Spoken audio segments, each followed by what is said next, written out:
যদি আগের রমজানের কোন রোজা কারোর কাজা থাকে, এই রমজান আসার আগে আগে শাবান মাসের মধ্যেই সেই কাজাগুলো আদায় করে ফেলা উচিত।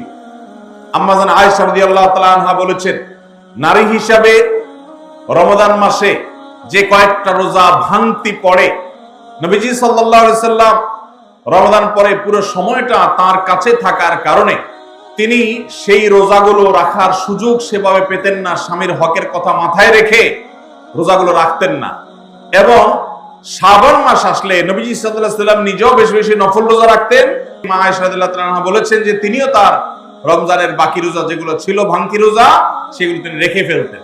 এই হাদিস থেকে বোঝা যায় রমজানের রোজা যদি কারোর কাজা হয়, পুরুষদের অসুস্থতার কারণে হতে পারে, মা বোনদের মাসিকার কারণে হতে পারে, তাহলে সেই রোজা যত দ্রুত সম্ভব আমরা কাজা করে ফেলবো।